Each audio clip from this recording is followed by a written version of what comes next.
Hello guys, जय श्री कृष्ण। आज हम माइटोकॉन्ड्रिया का पार्ट 3 डिस्कस करेंगे। अभी तक हमने माइटोकॉन्ड्रिया की structure, chemical composition, size, shape आदि के बारे में पढ़ा है और माइटोकॉन्ड्रिया की ओरिजिन, फंक्शन को हमने पार्ट 2 के अंदर डिस्कस किया था। आज हम पार्ट 3 के अंदर endo symbiosis theory of mitochondria discuss करेंगे। एंडो सिम्बायोसिस ये शब्द दो शब्दों से मिलकर बना हुआ है। एक शब्द है एंडो। एंडो का मतलब होता है अंदर, ग्रीक शब्द होता है एंडो। एंडो का मतलब होता है अंदर। और सिम्बायोसिस, सिम्बायोसिस का मतलब होता है सहजीवन। यह थ्योरी हमें कहती है कि जो माइटोकॉन्ड्रिया की उत्पत्ति हुई है वह सहजीवन से हुई है, यानी कि सिम्बायोटिक रिलेशनशिप से हुई है।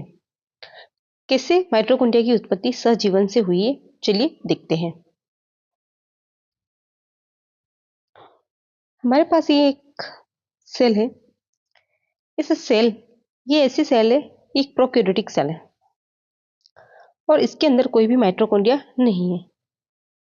ठीक है, प्रोकैरियोटिक सेल के अंदर कोई माइटोकॉन्ड्रिया होती नहीं। ये जो सेल है ये है होस्ट सेल। इस सेल के ऊपर एक एरोबिक बैक्टीरिया अटैक करता है और ये जो सेल है ये इस एरोबिक बैक्टीरिया को इनग्लव कर लेती है। इस एरोबिक बैक्टीरिया को इनग्लव कर लेती है। फिर धीरे धीरे क्या होता है कि ये जो बैक्टीरिया है वो एक परमानेंट सिम्बायोटिक रिलेशनशिप के अंदर इस सेल के अंदर रहने लग जाता है।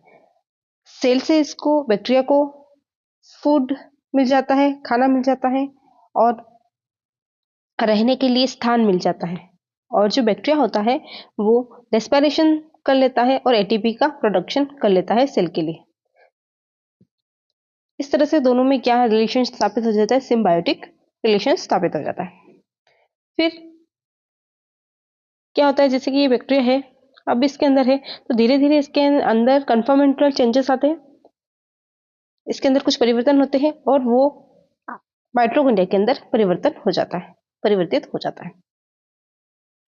तो ये है एंडोसिम्बायोसिस थ्योरी ऑफ माइटोकॉन्ड्रिया। इस थ्योरी के अनुसार माइटोकॉन्ड्रिया की उत्पत्ति जो होती है वो कोशिका के द्वारा ग्रहण किए गए बैक्टीरिया से, एरोबिक बैक्टीरिया से हुई है। चलो एक बार और हम समराइज करके वापस से बनाते हैं। जैसे कि एक सेल है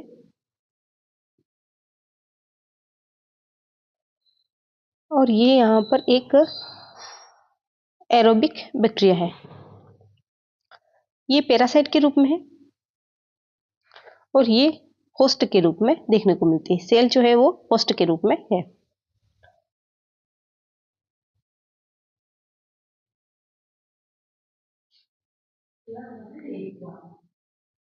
कुछ टेक्निकल इशू की वजह से वीडियो पॉज हो गया था। तो देखिए ये हमारे पास क्या है, एक होस्ट कोशिका है और इस होस्ट कोशिका के अंदर अभी कोई भी बैक्टीरिया नहीं है। फिर इसके ऊपर एक पैरासाइटिक बैक्टीरिया का अटैक होता है और ये जो सेल होती है इस बैक्टीरिया को इनग्लव कर लेती है, अपने अंदर अंतःग्रहण कर लेती है, एंडोसाइटोसिस कर लेती है। सेल के द्वारा किसी भी पार्टिकल्स या किसी भी जीव बैक्टीरिया को अपने अंदर अंतःग्रहण करने को एंडोसाइटोसिस कहते हैं। और एंडोसाइटोसिस और एक्सोसाइटोसिस अपने यूट्यूब चैनल पे ऑलरेडी अपलोड है प्लाज्मा मेम्ब्रेन के फंक्शन के अंदर। तब वहां पे जाके MK क्लासेस 09 चैनल पर विजिट करके प्लाज्मा मेम्ब्रेन का जो फंक्शन है वहां पर जाकर पूरा कंप्लीटली उस कंसेप्ट को समझ सकते हैं। अगर हम बात करें कि ये जो एंडोसाइटोसिस होती है बैक्टीरिया की, तो इससे क्या हो जाता है कि सेल इसको इनग्लव कर लेती है। और एक और फोटोसिंथेटिक बैक्टीरिया होता है, वो भी पैरासाइट के रूप में इस होस्ट सेल के अंदर इनग्लव कर लिया जाता है। इसको भी जो सेल होती है वो निकल लेती है, इसकी भी एंडोसाइटोसिस हो जाती है। आगे चलकर ये दोनों ही जो बैक्टीरिया है वो एक सेल का निर्माण करते हैं। और ये जो सेल है, इस सेल के अंदर ये एरोबिक बैक्टीरिया भी है और फोटोसिंथेटिक बैक्टीरिया भी देखने को मिलता है। इन दोनों बैक्टीरिया ये दोनों बैक्टीरिया आगे जाकर कई सारा परिवर्तन होता है इनमें, और ये आगे चलकर माइटोकॉन्ड्रिया व क्लोरोप्लास्ट में बदल जाते हैं।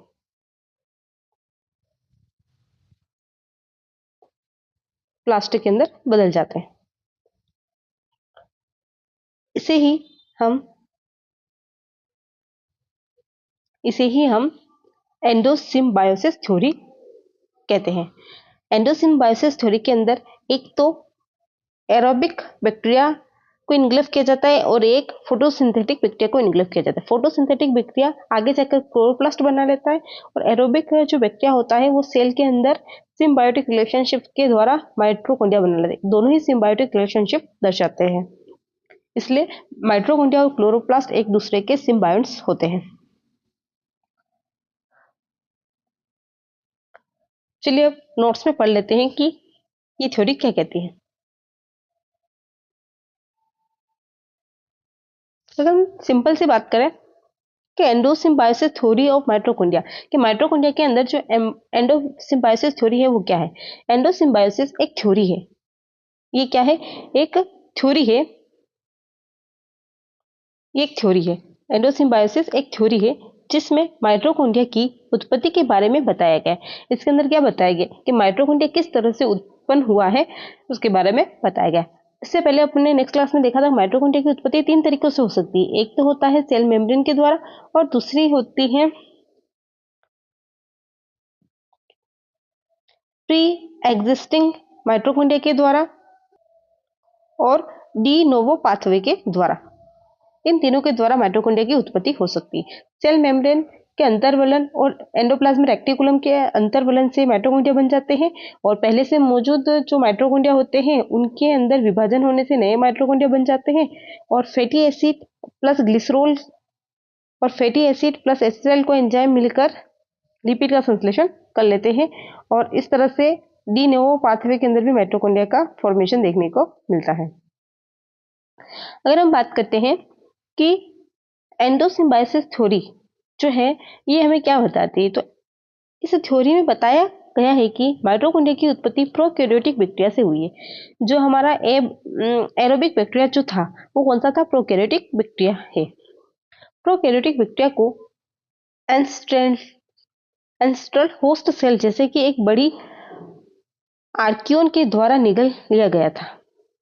अपने पास एक सेल थी, अभी डायग्राम में आपने देखा था एक सेल थी। इस सेल ने क्या किया था? प्रोकैरियोटिक बैक्टीरिया को निगल लिया था जो कैसा था? एरोबिक बैक्टीरिया था। ठीक है। होस्ट सेल ने सुरक्षा और खाना दिया। अभी बोला था कि सुरक्षा और खाना कौन देगा? होस्ट सेल देगा, उसको जगह देगा रहने के लिए बैक्टीरिया को। जबकि निगले गए बैक्टीरिया जो शायद अल्फा प्रोटियोबैक्टीरिया थे ने एरोबिक रेस्पिरेशन के जरिए एनर्जी दी थी। एरोबिक बैक्टीरिया था इसलिए उसने क्या किया? शोषण किया और शोषण के दौरान क्या बनता है? एटीपी बनते हैं। तो इससे हमें एटीपी मिली, उस होस्ट सेल को एटीपी मिल गई। इस तरह से इन दोनों के बीच में एक सिम्बायोटिक रिलेशनशिप बन गया। समय के साथ यह सिम्बायोटिक रिलेशनशिप पक्का हो गया और बैक्टीरिया होस्ट सेल में मिल गए और माइटोकॉन्ड्रिया में बदल गए जो आज हमें यूकैरियोटिक सेल में दिखाई देते हैं। आज हम यूकैरियोटिक सेल में जिन माइटोकॉन्ड्रिया को देखते हैं वो पहले एक बैक्टीरिया हुआ करते थे। यही इस थ्योरी से पता चलता है। किस टाइप के बैक्टीरिया हुआ करते? अल्फा प्रोटियोबैक्टीरिया थे जो कि क्या कर सकते थे? एरोबिक रेस्पिरेशन कर सकते थे और उसके जरिए क्या कर सकते थे? एनर्जी को प्रोड्यूस कर पाते थे। देखो यहाँ पे एक अच्छा सा डायग्राम, हम इस डायग्राम के जरिए से अपन समझते कि द एंडोसिम्बायोटिक थ्योरी क्या है। अगर इस एंडोसिम्बायोटिक थ्योरी की बात करें तो हमारे पास एक है प्रोटोयूकैरियोट्स और ये जो है इस सेल के अंदर देखने को मिलता है कि यहाँ पे इसका बीच में इसका न्यूक्लियस है और एंडोप्लाज्मिक रेटिकुलम। सबसे पहले क्या होता है कि प्लाज्मा मेम्ब्रेन जो होता है उसकी फोल्डिंग होती है और जो एरोबिक बैक्टीरिया होता है उसको निगल लिया जाता है। यहाँ पर देखो, इस एरोबिक बैक्टीरिया को निगल लिया जाता है और ये जो एरोबिक बैक्टीरिया है वो आगे चलकर माइटोकॉन्ड्रिया में परिवर्तित हो जाता है। मॉडर्न हेटेरोट्राइपिक यूकेरियोट्स के अंदर इस तरह से हमें देखने को मिलता है माइटोकॉन्ड्रिया। वहीं अपन देखते हैं कि एक और फोटोसिंथेटिक बैक्टीरिया आता है, उसको भी ये सेल इंगल्फ कर लेती है, अपने अंदर ले लेती है, एंडोसाइटोसिस के द्वारा इसको अपने शरीर के अंदर ले लेती है। कोशिका इसको खा जाती है, बैक्टीरिया को, फोटोसिंथेटिक बैक्टीरिया को, और वो आगे जाकर क्लोरोप्लास्ट में बदल जाता है, मॉडर्न फोटोसिंथेटिक यूकेरियोट। तो यहाँ पे क्लोरोप्लास्ट के अंदर बदल जाता है। इस तरह से माइटोकॉन्ड्रिया और क्लोरोप्लास्ट दोनों की ही उत्पत्ति जो है वो बैक्टीरिया के द्वारा हुई है। ये खुद एक बैक्टीरिया है जो कि आगे चलकर कायांतरण, समय के साथ कायांतरण होने से माइटोकॉन्ड्रिया और सेल क्लोरोप्लास्ट के अंदर बदल गए, सेल के अंदर। एक और डायग्राम देखते हैं जिससे हमें और क्लियर समझ में आ जाएगा कि जैसे कि हमारे पास ये primitive prokaryotic cell, host cell, हमारे पास एक होस्ट सेल है प्रोकैरियोटिक, और प्रोकैरियोटिक सेल के अंदर कोई भी माइटोकॉन्ड्रिया नहीं होता है, क्योंकि इनके पास क्या पाए जाते हैं, मेसोसोम्स पाए जाते हैं रेस्पिरेशन करने के लिए। इनके पास माइटोकॉन्ड्रिया नहीं होते हैं, तो अब इनके पास माइटोकॉन्ड्रिया है ही नहीं। अब इनके ऊपर एरोबिक बैक्टीरिया ने अटैक किया। जैसे ही एरोबिक बैक्टीरिया अटैक करते हैं तो प्लाज्मा मेम्ब्रेन जो होती है वो क्या करती है, इन एरोबिक बैक्टीरिया को अंदर से फोल्ड होकर अपने शरीर के अंदर, सेल के अंदर इनग्लव करवा लेती है। और इन्वेकेशन होने से क्या होता है, एंडोसाइटोसिस होती है, और ये जो पूरे बैक्टीरिया जो होते हैं इनको शरीर के अंदर ले लिया जाता है। फिर ये जो होते हैं बैक्टीरिया वो धीरे धीरे समय के साथ माइटोकॉन्ड्रिया के अंदर टर्न हो जाते हैं, और इस प्रकार से हमें माइटोकॉन्ड्रिया के अंदर, जैसे यूकेरियोटिक सेल्स के अंदर एनिमल, फंगस और कुछ प्रोटिस्टा के अंदर हमें माइटोकॉन्ड्रिया देखने को मिलते हैं। और वहीं अगर हम बात करते हैं कि इनके ऊपर कुछ फोटोसिंथेटिक बैक्टीरिया जो होते हैं सेल के द्वारा इनग्लफ किए कर लिए जाए तो वो आगे जाके क्लोरोप्लास्ट में बदल जाते हैं। यहाँ पे दे रखा है टर्न इनटू क्लोरोप्लास्ट, कि फोटोसिंथेटिक बैक्टीरिया जो थे अब किस में बदल गए, क्लोरोप्लास्ट के अंदर बदल गए। जैसे कि यूकेरियोटिक सेल्स इन प्लांट के अंदर जितने भी यूकेरियोटिक सेल्स है उसके अंदर, और इन सर्टेन प्रोटिस्ट, और कुछ ऐसे प्रोटिस्टा जो कि फोटोसिंथेसिस कर सकते हैं उनके अंदर हमें क्लोरोप्लास्ट देखने को मिलते हैं। और जितने भी एनिमल की यूकेरियोटिक सेल्स है उनके अंदर माइटोकॉन्ड्रिया देखने को मिलेंगे, फंगस के अंदर देखने को मिलेंगे, और कुछ प्रोटिस्टा के अंदर देखने को मिलेंगे। तो ये हमने दोनों ही चीजें देख ली कि एंडोसिम्बायोटिक थ्योरी क्या होती है। एक और परिकल्पना है सिम्बायोट हाइपोथेसिस, जो कि अल्टमान ने दी थी 1890 के अंदर, और इन्होंने बताया था कि माइटोकॉन्ड्रिया और क्लोरोप्लास्ट ये इंट्रासेल्युलर पैरासाइट्स है, जो कि एंडोसिम्बायोटिक थ्योरी से ही आता है, और ये साइटोप्लाज्म में प्रवेश करने के बाद सहजीवन स्थापित कर लेते हैं।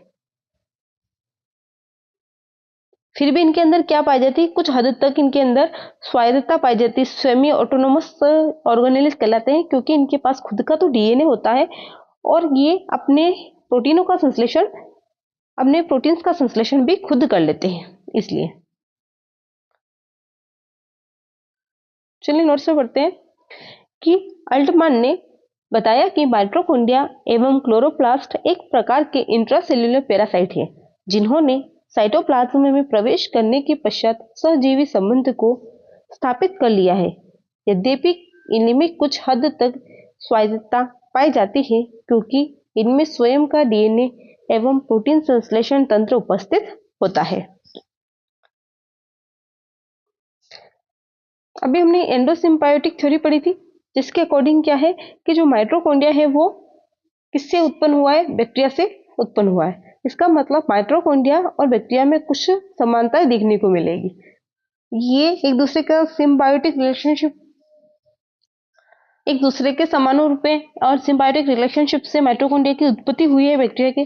तो ये पहले बैक्टीरिया थे, तो आज के बैक्टीरिया और माइटोकॉन्ड्रिया के बीच में कुछ तो संबंध देखने को मिलेगा, इनमें कुछ ना कुछ सिमिलरिटीज देखने को मिलेगी। चलिए हम उन सिमिलरिटीज के बारे में देखते हैं कि कौन कौन सी सिमिलरिटी देखने को मिलती है बैक्टीरिया और माइटोकॉन्ड्रिया के बीच में।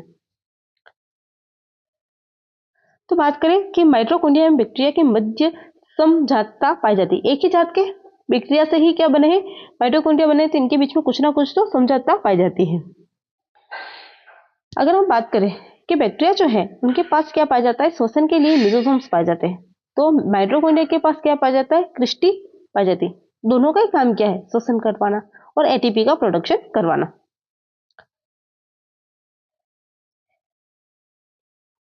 उसके अलावा जो बैक्टीरिया होते हैं इनकी प्लाज्मा मेम्ब्रेन के अंदर ईटीएस सिस्टम देखने को मिलता है, और जो माइटोकॉन्ड्रिया होते हैं उनकी इनर मेम्ब्रेन के अंदर ईटीएस सिस्टम देखने को मिलता है। ये दोनों में क्या होगी, एक तरह की समानता हो गई।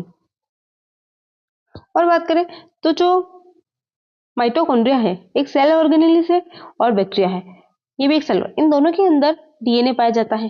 माइटोकॉन्ड्रिया का जो डीएनए होता है वो भी कैसा होता है, सर्कुलर होता है, और अगर अपन बैक्टीरिया के डीएनए की बात करें वो भी कैसा होता है, सर्कुलर होता है। तो दोनों का डीएनए कैसा होता है, सर्कुलर होता है। ये भी इनके अंदर एक समानता है या समझौता है।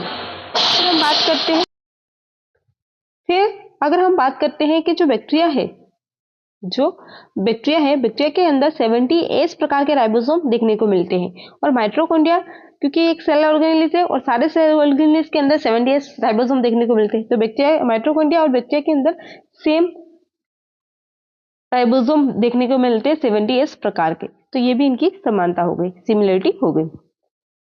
फिर अब हम बात करते हैं कि जो बैक्टीरिया होते हैं उनके अंदर आरएनए की जो सिंथेसिस होती है वो सेम टाइप से सिंथेसिस माइटोकॉन्ड्रिया में भी आरएनए की सिंथेसिस देखने को मिलती है। जैसे बैक्टीरिया के अंदर आरएनए की सिंथेसिस होती है, वैसे ही माइटोकॉन्ड्रिया के अंदर भी आरएनए की सिंथेसिस देखने को मिलती है।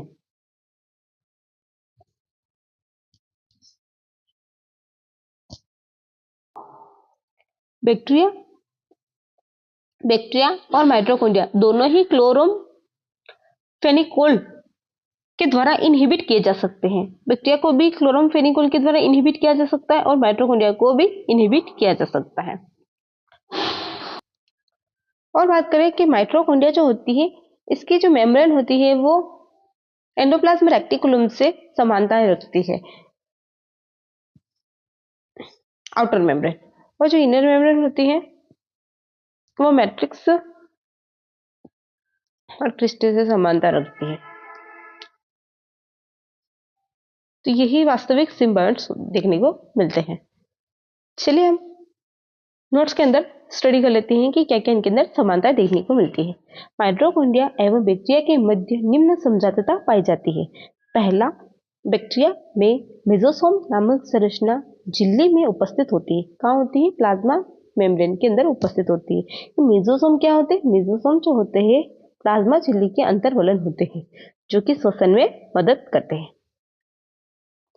जिसे माइटोकॉन्ड्रिया की क्रिस्टी के समान मान सकते हैं। जैसे कि अपने माइटोकॉन्ड्रिया की आंतरिक सतह पर वलयित हो जाती है, आंतरिक सतह वलयित हो जाती है, उसे हम क्रिस्टी कहते हैं।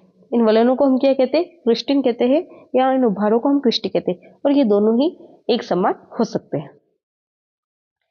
फिर बैक्टीरिया में ईटीएस प्लाज्मा मेम्ब्रेन में उपस्थित होता है, जिसे माइटोकॉन्ड्रिया की इनर मेम्ब्रेन के समान मान सकते हैं। जैसे कि माइटोकॉन्ड्रिया की इनर मेम्ब्रेन के अंदर क्रिस्टी होते हैं और क्रिस्टी के ऊपर F1 पार्टिकल लगे होते हैं, और ये जो F1 पार्टिकल है उनके अंदर क्या चलता है, ईटीएस सिस्टम चलता है। वैसे ही बैक्टीरिया के अंदर मेसोसोम्स होते हैं और इन मेसोसोम के अंदर ही क्या चलता है, ईटीएस सिस्टम देखने को मिलता है, जो कि प्लाज्मा मेम्ब्रेन के ही क्या है, अंतर्वलन है। फिर हम नेक्स्ट बात करते हैं कि माइटोकॉन्ड्रिया की आउटर मेम्ब्रेन अंतःप्रदेवी जालिका ईआर से समानता रखती है, अतः इनकी आंतरिक झिल्ली एवं मैट्रिक्स ही वास्तविक सिम्बायोट्स है। इनकी आउटर मेम्ब्रेन जो होती है वो एंडोप्लाज्म रेटिकुलम से समानता रखती है, और इसकी अंतः झिल्ली या आंतरिक झिल्ली इनर मेम्ब्रेन जो होती है और मैट्रिक्स जो होती है वो वास्तविक सिम्बायोट्स होते हैं, क्योंकि इनर मेम्ब्रेन ही बैक्टीरिया की प्लाज्मा मेम्ब्रेन से समानता रखती है, इसलिए यही सिम्बायोट की तरह व्यवहार करते हैं। माइटोकॉन्ड्रिया एवं बैक्टीरिया दोनों में आरएनए वृत्ताकार सर्कुलर होता है।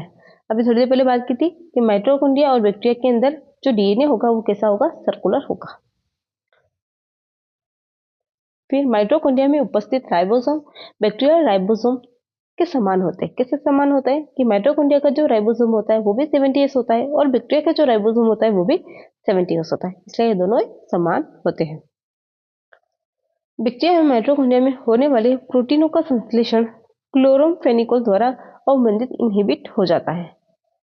बैक्टीरिया के अंदर और माइटोकॉन्ड्रिया के अंदर प्रोटीन सिंथेसिस होती है।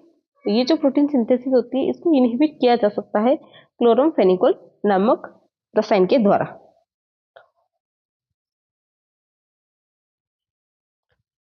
फिर बात करते हैं कि बैक्टीरिया तथा माइटोकॉन्ड्रिया दोनों में आरएनए का संश्लेषण एक समान होता है। हमने बताया था जिस मैकेनिज्म से आरएनए का संश्लेषण बैक्टीरिया के अंदर होता है उसी मैकेनिज्म से आरएनए का संश्लेषण माइटोकॉन्ड्रिया के अंदर देखने को मिलता है। इस परिकल्पना के अनुसार होस्ट सेल अवायवीय सजीव एनारोबिक ऑर्गेनिज्म है जो अपनी ऊर्जा की प्राप्ति ग्लाइकोलिसिस से करते हैं। ये माइटोकॉन्ड्रिया जो है ये हमारी कोशिका है, वो जो कोशिका थी जिसका नाम क्या था होस्ट सेल, और इस होस्ट सेल के अंदर ये अपने आएंगे माइटोकॉन्ड्रिया। अब यहाँ पर एनर्जी सबसे पहले यहाँ पे क्या भरा होता है साइटोप्लाज्म। इस साइटोप्लाज्म के अंदर क्या होता है, साइटोप्लाज्म के अंदर ग्लाइकोलाइसिस की क्रिया होती है। इस ग्लाइकोलाइसिस में क्या होता है, एक ग्लूकोज का जो मॉलिक्यूल होता है उसको हम 2 पायरुविक एसिड के अंदर कन्वर्ट कर लेते हैं, और ये जो पायरुविक एसिड होता है इसको आगे माइटोकॉन्ड्रिया का जो मेम्ब्रेन होती है उस पर, उस आउटर मेम्ब्रेन और इनर मेम्ब्रेन के बीच का जो स्पेस होता है इंटर मेम्ब्रेन स्पेस, उसके अंदर लिंक रिएक्शन चलती है, और इस लिंक रिएक्शन से पायरुविक एसिड को एसिटाइल कोएंजाइम ए के अंदर बदल दिया जाता है, और ये एसिटाइल कोएंजाइम माइटोकॉन्ड्रिया के मैट्रिक्स में प्रवेश करते हैं और वहां पर क्रेब चक्र और ईटीएस सिस्टम चलता है, जिससे कि वापस से हमें एटीपी के रूप में ऊर्जा प्राप्त होती है। तो 2 प्रक्रिया जो होती है वो तो साइटोप्लाज्म में होती है और 2 जो होती है माइटोकॉन्ड्रिया के अंदर देखने को मिलती है। इस परिकल्पना के अनुसार होस्ट सेल अवायवीय एनाएरोबिक ऑर्गेनिज्म है जो अपनी ऊर्जा की प्राप्ति ग्लाइकोलाइसिस से करते हैं, जबकि परजीवी माइटोकॉन्ड्रिया में क्रेब्स साइकिल व ईटीएस हेतु एंजाइम उपस्थित होते हैं, जिससे रेस्पिरेशन एवं ऑक्सीडेटिव फास्फोराइलेशन होता है।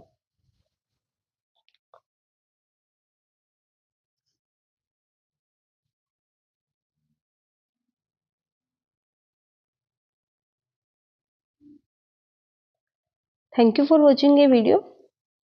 अगर आपको मेरा वीडियो अच्छा लगता है तो वीडियो को लाइक करें, शेयर करें और चैनल को सब्सक्राइब करें